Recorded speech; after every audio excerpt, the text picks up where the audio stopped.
हमारा नज़रिया ही है जो हमें दूसरों से अलग बनाता है।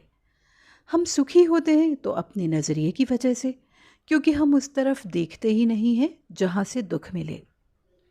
रामायण का एक दोहा भी है, जाकी रही भावना जैसी, प्रभु मूरत देखी तिन तैसी। यानी कि हमारी भावना, हमारे विचार जैसे होते हैं वैसा ही हम बनते जाते हैं, उसी के अनुसार सुख या दुख पाते हैं। इसी से जुड़ा एक बहुत अच्छा प्रसंग है। एक बार पनघट पर दो घड़े बातें कर रहे थे, एक छोटा घड़ा और एक बड़ा घड़ा, जो हर रोज एक ही समय पर पनघट पर मिलते थे। एक दिन मिलने पर छोटे घड़े ने बड़े घड़े से पूछा, क्या हाल है, सब कुछ कुशल मंगल तो है ना? बड़ा घड़ा दुखी होकर बोला, क्या कहूँ, सुख कौन सी चिड़िया का नाम है, मैंने तो कभी जाना ही नहीं।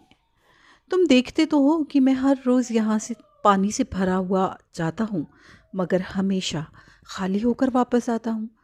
घर के सभी छोटे मोटे बर्तनों को मुझे ही भरना पड़ता है। अब तक पानी की एक बूंद भी मैं अपने लिए सहेज कर नहीं रख सका हूँ। अब ऐसा लगता है कि मैं ऐसा कभी कर भी नहीं सकूँगा। फिर बड़ा घड़ा बोला, अब तुम अपनी सुनाओ। तब छोटे घड़े ने क्या कहा, तो सुनिए, मेरी ज़िंदगी तो मज़े से कट रही है। आपने देखा नहीं कि मैं हमेशा खाली होकर आता हूँ और वापस भरा हुआ जाता हूँ। घर के सभी लोग और मेहमान भी मेरा ही पानी पीते हैं, सभी इसी से नहाते हैं।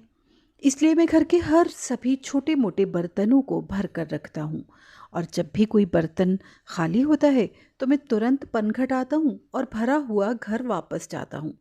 इसलिए मैं हमेशा खुश रहता हूँ, मैं अपने काम में व्यस्त रहता हूँ। तो दोस्तों, ये थी कहानी दो घड़ों की।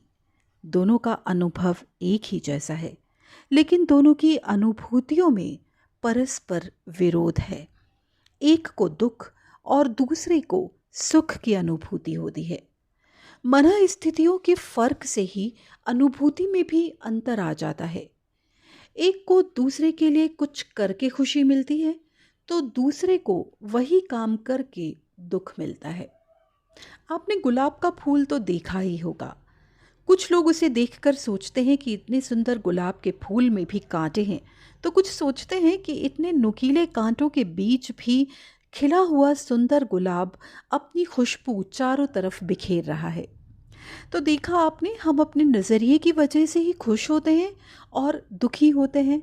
निश्चय ही नकारात्मक विचार दोष देते देखते हैं और दुख की अनुभूति देते हैं, वहीं सकारात्मक विचार दोष न देखकर गुणों को ग्रहण करते हैं और सुखी रहते हैं।